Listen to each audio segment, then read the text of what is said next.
Capítulo de João 3. Diz assim: E havia entre os fariseus um homem chamado Nicodemos, príncipe dos judeus. Este foi ter de noite com Jesus e disse-lhe: Rabi, bem sabemos que és mestre, vindo de Deus, porque ninguém pode fazer esses sinais que tu fazes, se Deus não for com ele. Jesus respondeu e disse-lhe: na verdade te digo, que aquele que não nascer de novo não pode ver o reino de Deus. Disse-lhe Nicodemos: como pode um homem nascer sendo velho? Pode porventura tornar a entrar no ventre da sua mãe e nascer? Jesus respondeu: na verdade te digo, que aquele que não nascer da água e do Espírito não pode entrar no reino de Deus. O que é nascido de carne é carne, o que é nascido de espírito é espírito. Não te maravilhes de ter dito: necessário vos é nascer de novo. O vento assopra onde quer, e ouves a sua voz, mas não sabes de onde vem nem para onde vai. Assim é todo aquele nascido do Espírito. Nicodemos respondeu e disse-lhe: como pode ser isso? Jesus respondeu e disse-lhe: tu és mestre em Israel e não sabes isso? Na verdade te digo que nós dizemos o que sabemos e testificamos o que vimos, e não aceitais o nosso testemunho. Se vos falei de coisas terrestres e não crestes, como crereis se vos falar das celestiais?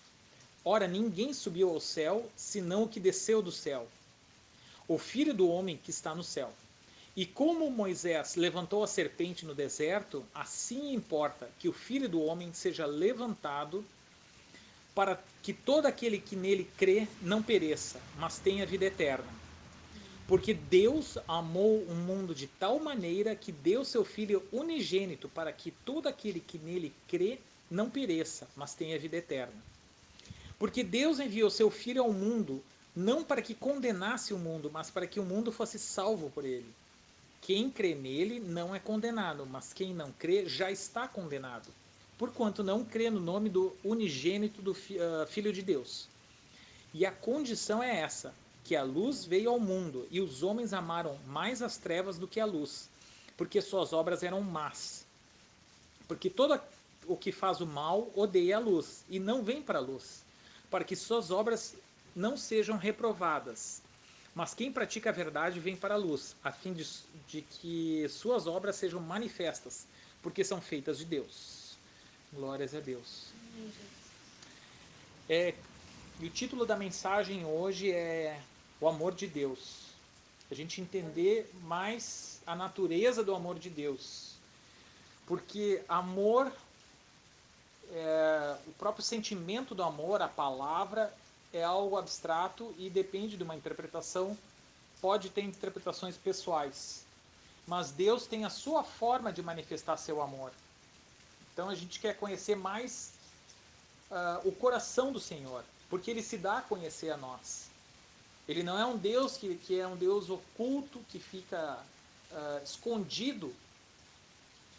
Há mistério, sim, nem tudo Deus nos revela, mas Deus quer se revelar, pelo menos em parte Ele se revela a nós. E essa parte que ele revela, esse amor que ele tem por nós, que é a parte mais importante que ele tem para trazer da palavra, de tudo que foi feito, que a palavra nos atesta, as escrituras, é do amor de Deus. Então esse é o centro de tudo. Deus é amor. Esse é o centro do Evangelho. Então a gente quer conhecer mais desse amor do Senhor. Como é que o Senhor manifesta o seu amor? Como é esse amor? Quem é o Senhor e como ele traz esse amor? A gente quer conhecer daquilo que ele nos revela. O mistério não nos cabe saber, a não ser que ele nos revele. Mas aquilo que ele nos traz, que o Espírito possa nos ensinar mais sobre o amor de Deus. Então, eu vou ler aqui, seguindo em 1 João 4,10. É um versículo só. 1 João 4,10. Eu vou ler o versículo. Diz assim: nisto está o amor, não em que nós tenhamos amado a Deus, mas que Ele nos amou a nós, e enviou o seu Filho para propiciação pelos nossos pecados. Então, a gente vê que Deus é amor. E segundo João 3, e daí tem 1 João 4,10, que fala que Deus é amor. E o capítulo de João 3 diz que Deus deu o seu Filho para que nós fôssemos salvos pelo sacrifício feito. Então, o amor de Deus está nessa entrega, está nesse sacrifício. Esse sacrifício a gente vê desde lá de trás, sombra desse sacrifício, quando quando Abraão teve seu filho Isaac, e Deus mandou que ele fosse imolar seu filho. E ele, por fé, Abraão, por fé, sabendo que Deus é poderoso para ressuscitar ainda que ele levasse até o fim aquele sacrifício, que Deus é poderoso para ressuscitar. E que ele poderia ressuscitar Isaac, porque Isaac já é fruto de promessa. Não é? Então, que Deus é poderoso para ressuscitar. Então, Abraão agiu por fé, e por isso ele é o pai da fé. Ele é tido como o pai da fé.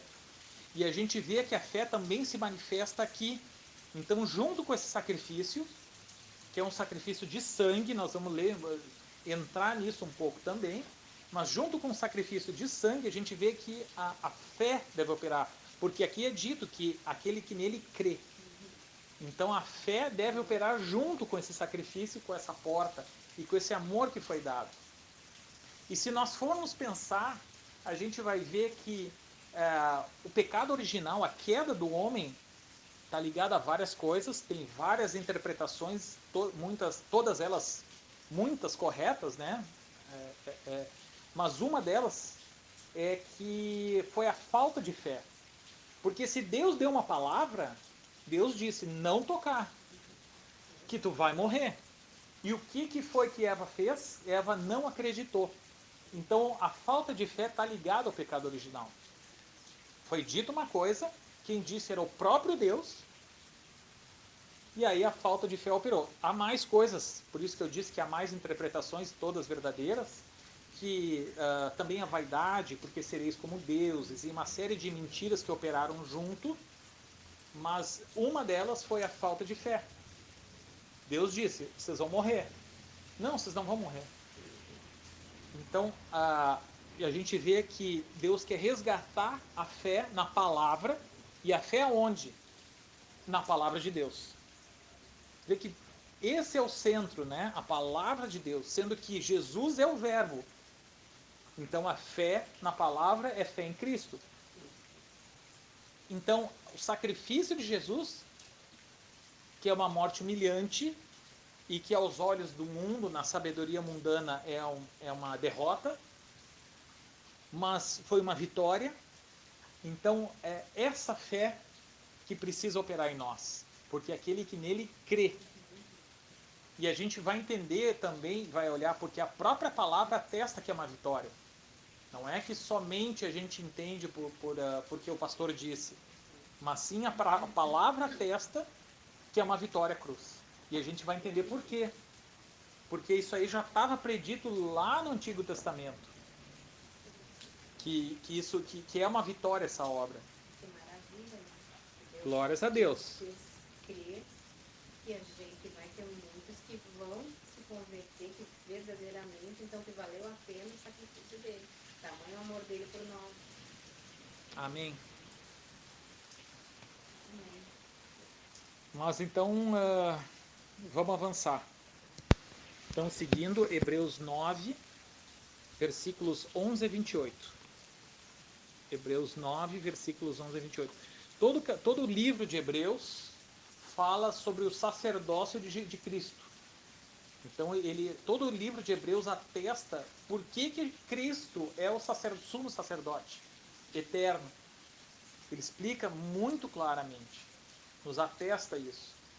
A gente vai ler só esse trecho aqui de Hebreus 9, 11 a 28, mas quem quiser se aprofundar, todo o livro de Hebreus é rico e ele é direcionado a isso, ao sacerdócio de Cristo. por que Cristo é o sacerdote e ele é o Salvador ao mesmo tempo. Então vamos lá. Hebreus 9, 11 a 28. Mas vindo Cristo, o sumo sacerdote dos bens futuros, por um maior e mais perfeito tabernáculo, não feito por mãos, isto é, não desta criação, não feito por mãos humanas, não é? Nem por sangue de bodes e bezerros, mas por seu próprio sangue, entrou uma vez no santuário, havendo efetuado uma eterna redenção.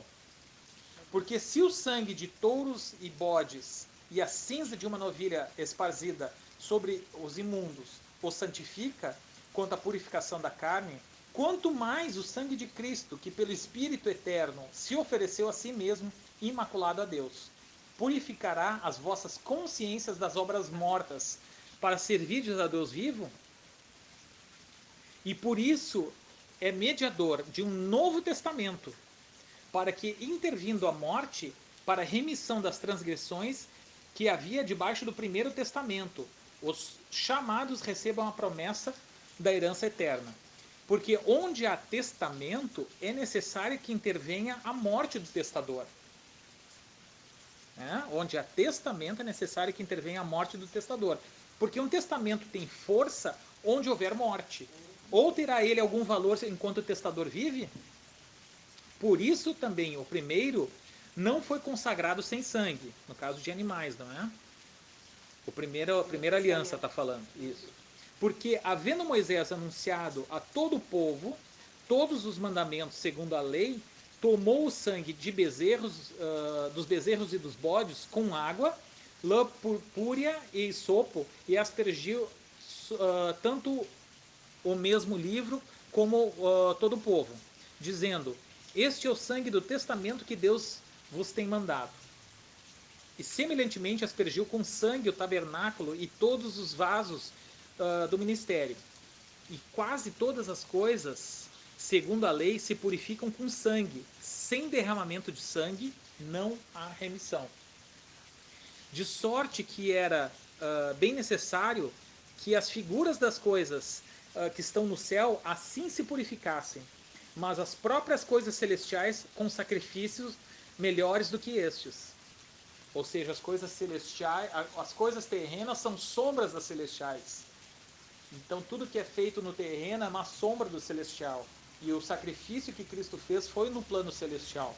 Nós vamos seguir a leitura. Porque Cristo não entrou num santuário feito por mãos, figura do verdadeiro, porém no mesmo céu, para agora comparecer por nós perante a face de Deus. Ou seja, o santuário terreno é uma sombra do santuário espiritual no reino dos céus. Nós temos tudo que a gente vê é uma sombra do espiritual. E na verdade a verdade está no plano espiritual e não no terreno. Aqui é que é o espelho. Aqui é que é a sombra do espiritual. E é o que ele diz. Cristo entrou no santuário verdadeiro. No santuário espiritual. Não feito por mãos humanas. Seguindo aqui. Eu vou reler essa última. Porque Cristo não entrou num santuário feito por mãos, figura do verdadeiro, porém no mesmo céu, para agora comparecer por nós perante a face de Deus. Nem também a si mesmo se oferecer muitas vezes, como sumo sacerdote. Cada ano, como sumo sacerdote, cada ano entra no santuário com sangue alheio. De outra maneira, ou seja, cada ano o sumo sacerdote entra no Santo dos Santos com sangue alheio, no caso dos animais. Então era necessário o derramamento de sangue dos animais para que ele entrasse lá e não morresse. E da mesma forma foi necessário oferecer sangue para que Cristo entrasse no santuário eterno. De outra maneira, necessário lhe fora padecer muitas vezes, desde a fundação do mundo.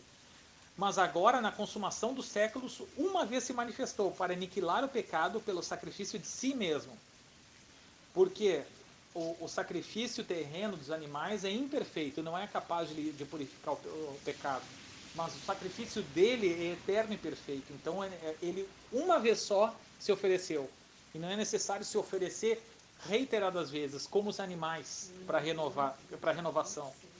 E como aos homens está ordenado morrerem uma vez, vindo depois disso o juízo, assim também Cristo, oferecendo-se uma vez para tirar os pecados de muitos, aparecerá segunda vez sem pecado aos que esperam para a salvação.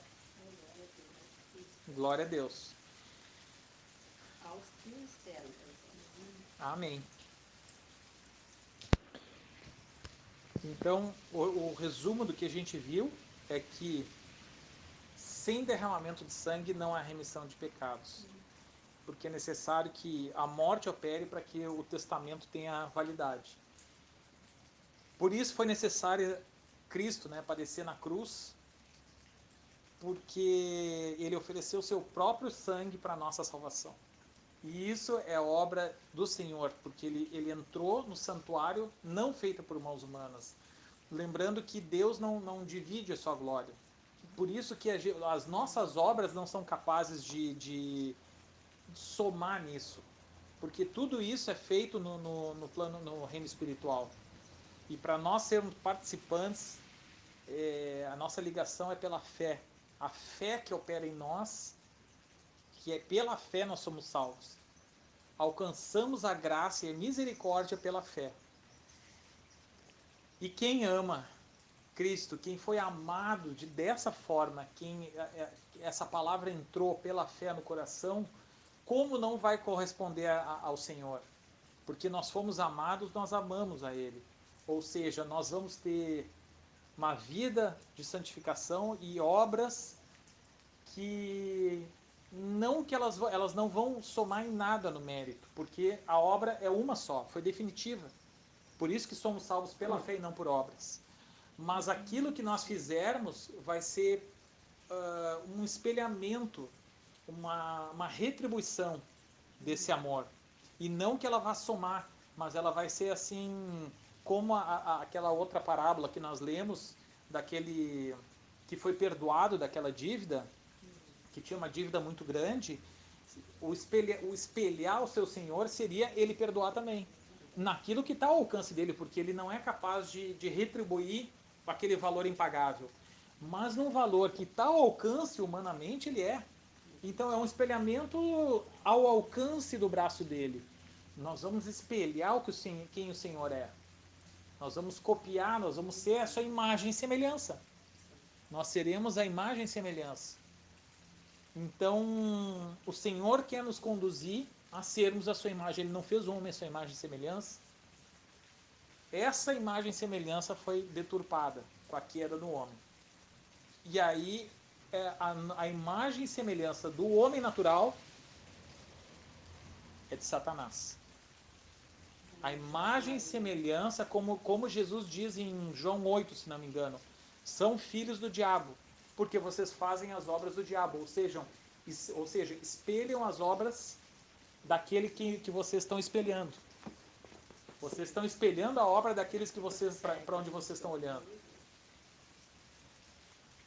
Então, que a gente possa olhar para Cristo, assim como a serpente foi levantada no deserto por Moisés e aqueles que foram picados e estavam envenenados pelas serpentes, para que fossem curados, tinham que olhar para a serpente que Moisés levantou.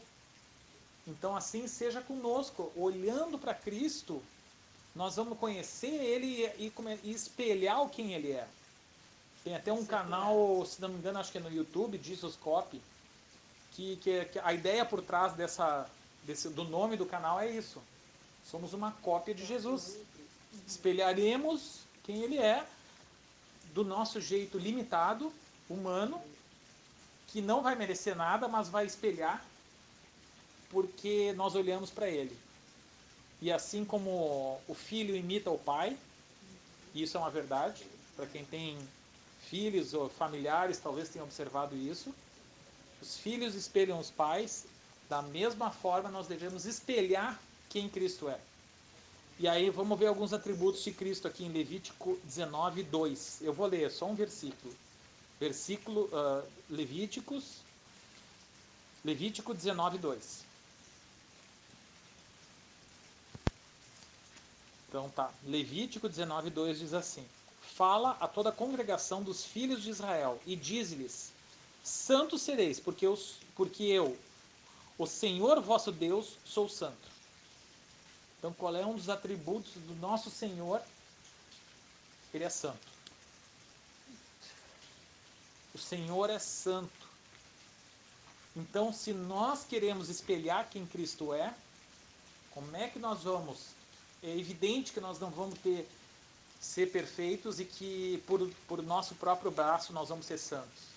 Mas ao máximo, com todo o nosso esforço, devemos buscar nos santificar e ter, para querer espelhar quem Ele é, fazer obras de santificação, de piedade, de tudo aquilo que Ele fez, buscar conhecer o que Cristo fez e fazer o que Ele fez. Em Apocalipse 4:8 diz assim, Apocalipse 4:8. Eu vou ler também, é só um versículo. E os 4 animais tinham cada um, per si, 6 asas. Ao redor e por dentro estavam cheios de olhos e não descansavam nem de dia nem de noite, dizendo: Santo, Santo, Santo é o Senhor Deus, o Todo-Poderoso, que era e que é que há de vir. O Senhor é santo, santo, santo. Ele é visto no reino celestial, e quem olha para Deus de dia e de noite não cessa de dizer: Santo, Santo, Santo. Qual é a glória? O que eles vislumbram para não parar de dizer santo, santo, santo? Louvado seja o nome do Senhor. O que os anjos veem? O que eles fazem? Então, é essa santidade que nós devemos buscar espelhar. Não porque a gente vai merecer, mas sim porque nós fomos achados por Ele, amados por Ele em primeiro lugar. Então, porque Ele foi misericordioso com nós devemos espelhar quem Ele é. Com todo o nosso braço, com todo o nosso esforço, sem que isso alcance mérito. Uma simples gratidão nossa, que Deus, pela misericórdia dele, se nós formos sinceros, Ele vai aceitar. Pela misericórdia dele, não pelo nosso mérito. Então, Hebreus 3, 1 a 19. Por isso, irmãos santos, participantes da vocação celestial, considerai a Jesus Cristo, apóstolo e sumo sacerdote da nossa confissão, sendo fiel ao que o constituiu, como também o foi Moisés em toda a sua casa. Porque ele é tido por digno de tanto maior glória do que Moisés, quanto maior honra do que a casa tem aquele que a edificou. Porque toda casa é edificada por alguém, mas o que edificou todas as coisas é Deus. E, na verdade, Moisés foi fiel em toda a sua casa, como servo, para testemunho das coisas que se haviam de anunciar. Mas Cristo, como filho, sobre sua própria casa, na qual casa somos nós, se tão somente conservarmos firme a confiança e a glória da esperança até o fim. Eu vou pausar aqui para destacar. Moisés foi servo. E o filho, e Cristo é o filho. Lembrando que a palavra nos deixa claro que o servo não permanece para sempre. Ou seja, a aliança de Moisés desde o princípio sempre foi temporária. Porque ele é servo. Ele era servo. E ele foi um servo fiel, sim, mas ele não era filho.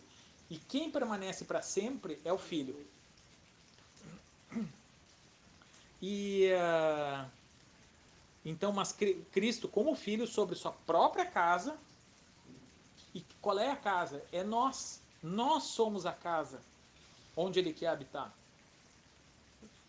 A qual casa somos nós, se tão somente conservarmos firme a confiança e a glória da esperança até o fim. De novo, aqui fica claro a necessidade da perseverança, que a gente já falou, a perseverança até o fim. Que a gente não somente alcance a fé e a graça num determinado momento de vida, mas que a gente persevere até o fim. Porque, como Jesus declarou em Mateus 24, me falhou qual é o versículo, acho que é o 13, quem perseverar até o fim, esse será salvo. Então, essa palavra confirma.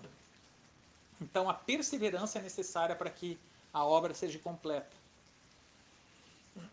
Portanto, como diz o Espírito Santo, se ouvirdes hoje a sua voz, não endureçais os vossos corações, como na provocação, no dia da tentação do deserto, onde os vossos pais me tentaram e me provaram, e viram por 40 anos as minhas obras. Por isso me indignei contra essa geração, e disse, estes sempre erram em seu coração, e não conhecem os meus caminhos. Agora, quem é que não conheceu os caminhos e ficou perambulando, vagando sem rumo certo no deserto? Aqueles que endureceram o coração e provocaram o Senhor a ira. A gente vê a obstinação e a dureza de coração, a teimosia, né, operando e nos distanciando do Senhor. Onde os vossos pais me tentaram, me provaram e viram por 40 anos as minhas obras, como ele diz ali. Por isso me indignei contra essa geração e disse, esse sempre erra em seu coração e não conhece os meus caminhos. Assim jurei na minha ira que não entrarão no meu repouso. Qual é o repouso? Quem é o repouso? Jesus é o repouso. Ele é o sábado. Jesus é o sábado. Ele é o Senhor do sábado e ele é o próprio sábado. Então, para entrar no repouso, não devemos ter um coração obstinado, e sim um coração maleável, um coração de carne, um coração que cheio de fé, de esperança, confiando na obra, com humildade, para que a gente venha, pela misericórdia do Senhor, entrar no seu repouso. Vede, irmãos, que nunca haja em qualquer de vós um coração mau e infiel, para se apartar do Deus vivo. Um coração mau e infiel. Vê como o centro das coisas está no coração. Um coração mau e infiel. Então esse coração mau e infiel, endurecido, se aparta das coisas do Deus vivo. E se aparta do quê? Se hoje ouvires a minha voz, a voz do Espírito. Nos aparta da palavra, porque a gente ouve a palavra. Então, que não endureçamos o nosso coração com incredulidade quando ouvirmos a voz do Espírito. Antes exortai-vos uns aos outros todos os dias. Olha a importância da congregação. Inclusive, o livro de Hebreus destaca isso em outro, me esqueci agora qual capítulo, mas diz para não deixarmos de nos congregar a congregação, né, como é o costume de alguns. Agora acho que em Hebreus, esqueci. Acho que é 11. Antes exortai-vos uns aos outros todos os dias durante o tempo que se chama hoje. Hoje é o dia. Para que nenhum de vós se endureça pelo engano do pecado. Como é importante a gente estar reunidos sempre que possível, para que mutuamente haja, porque Deus opera no coletivo. Ele mesmo, o próprio Deus, opera de uma forma coletiva, porque ele diz, façamos o homem, façamos no plural, o homem é a nossa imagem e semelhança. Então, o Senhor já é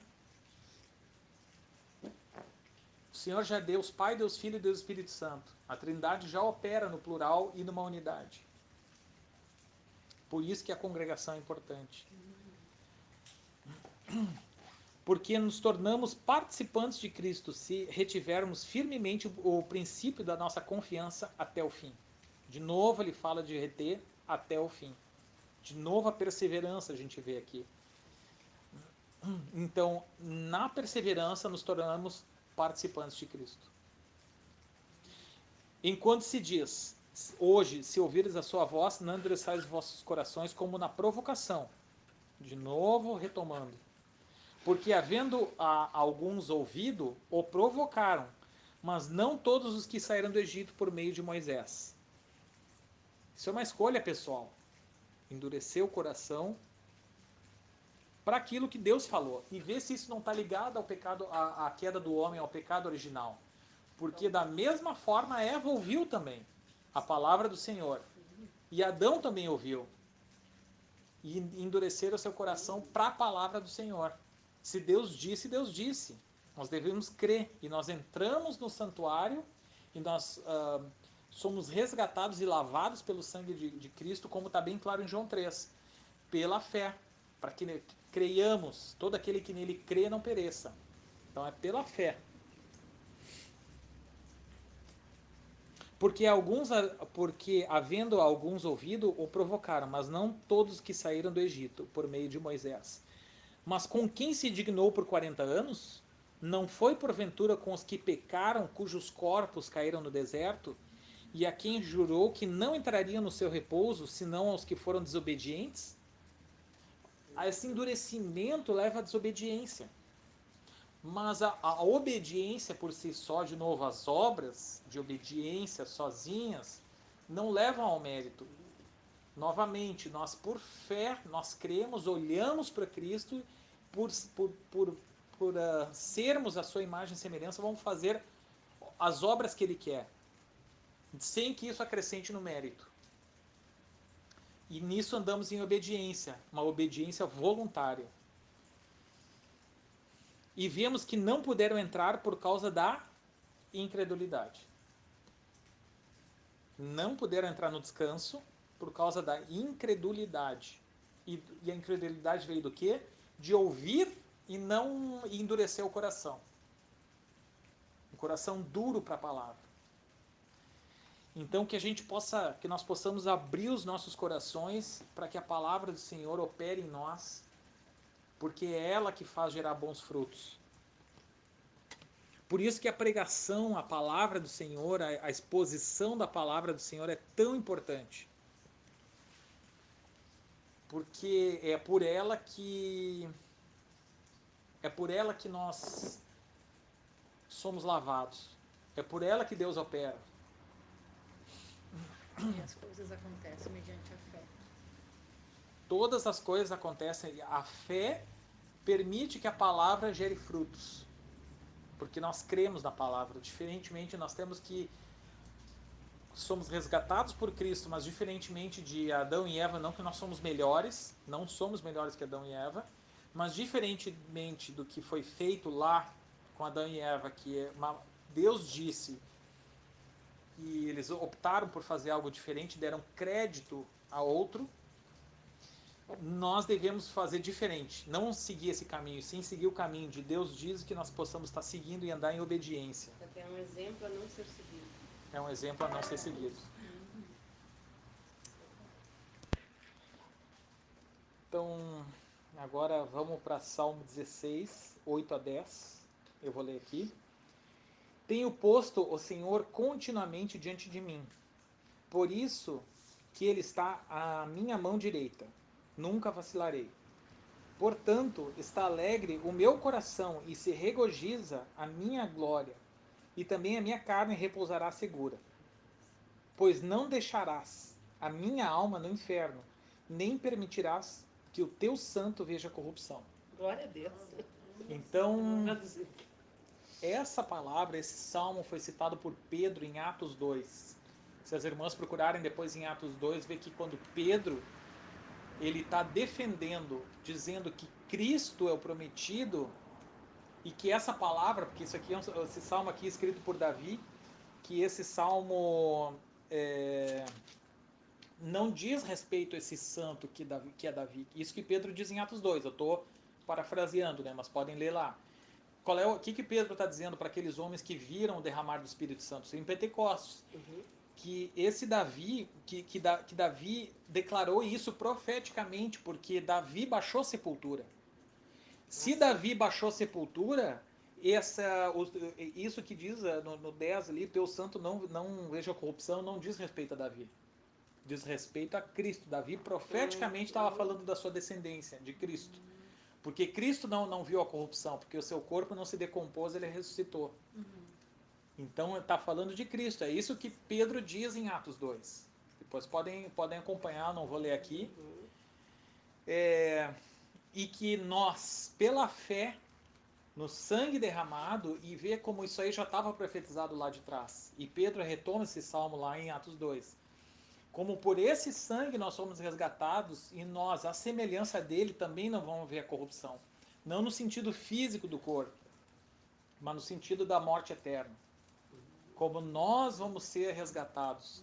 Da mesma forma como Cristo é por identificação e pela misericórdia do Senhor, por essa sacrifício que operou através do sangue, como a gente viu em Hebreus, que sela o testamento, através do sangue e da morte, que através disso que opera a vida em nós.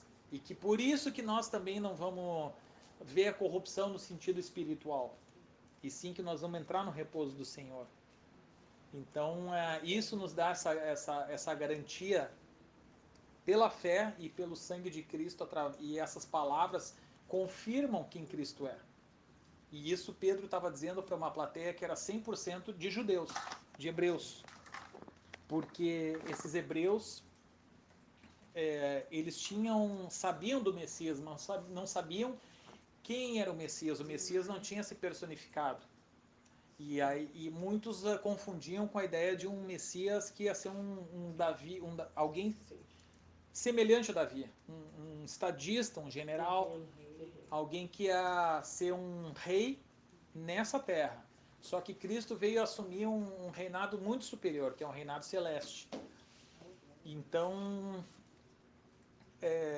a nossa segurança e a nossa paz, quando algum dia, como a gente inclusive louvou hoje, porque Ele vive, posso crer na manhã, que a gente, no dia que tiver que enfrentar a morte, nós sabemos em quem nós confiamos. Sim. E através desse sangue e pela fé nós também somos salvos. E podemos ter certeza dessa salvação enquanto estivermos perseverando na caminhada. Louvado seja o nome do Senhor. Vamos para mais o último salmo, que é Salmos 103. Salmo 103.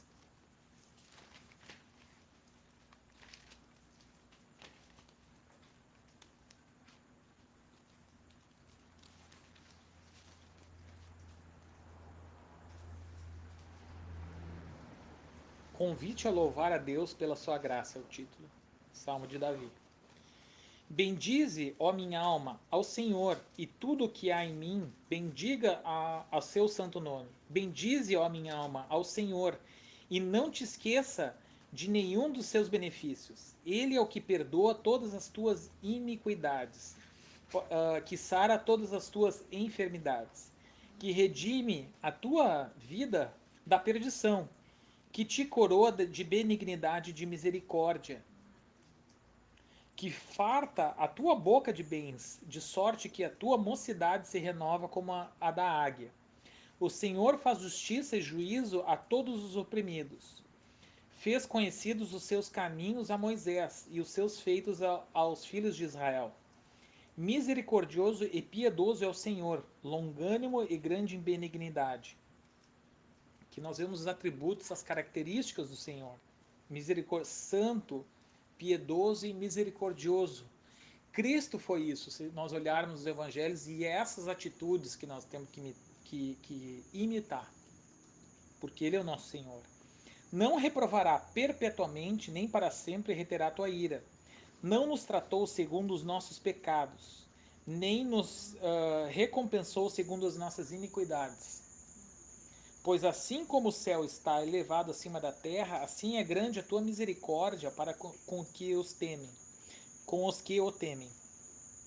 Assim como está longe o Oriente do Ocidente, assim afasta de nós as nossas transgressões. Assim como um pai se compadece de seus filhos, assim o Senhor se compadece daqueles que o temem.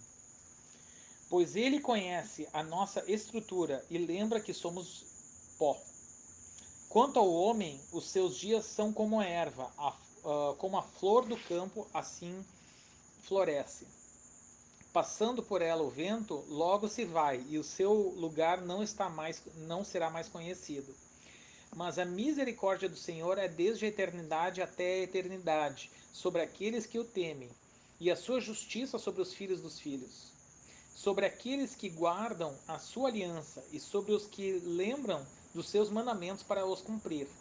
O Senhor tem estabelecido o seu trono nos céus, e o seu reino domina sobre tudo. Bendize o Senhor todos os seus anjos, vós que excedeis em força, que guardais os seus mandamentos, obedecendo a voz da sua palavra. Bendizei ao Senhor todos os seus exércitos, vós ministros seus, que executais a sua vontade. Bendizei ao Senhor as suas obras, em todos os lugares do seu domínio. Bendize, ó minha alma, ao Senhor. Glórias a Deus.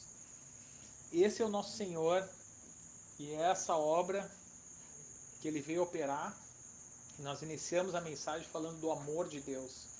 O amor de Deus consiste nisso, nesse sangue derramado. E havia uma linha que são os gnósticos, né?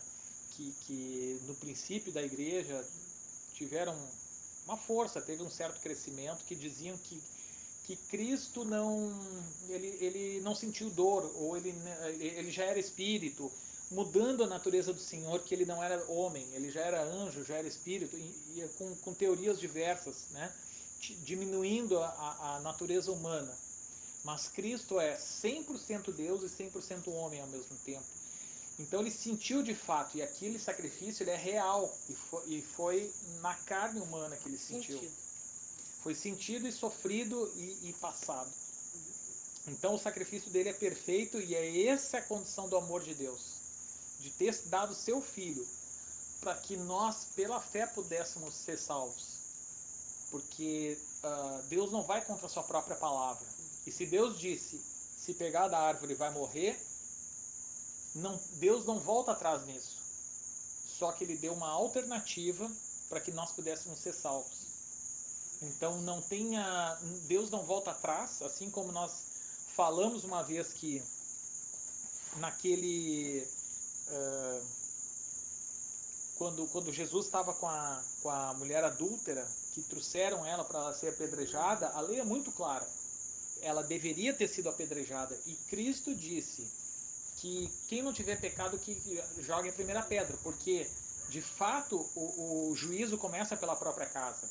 E assim isso é dito em outras passagens. Então o julgamento tem que começar na própria casa.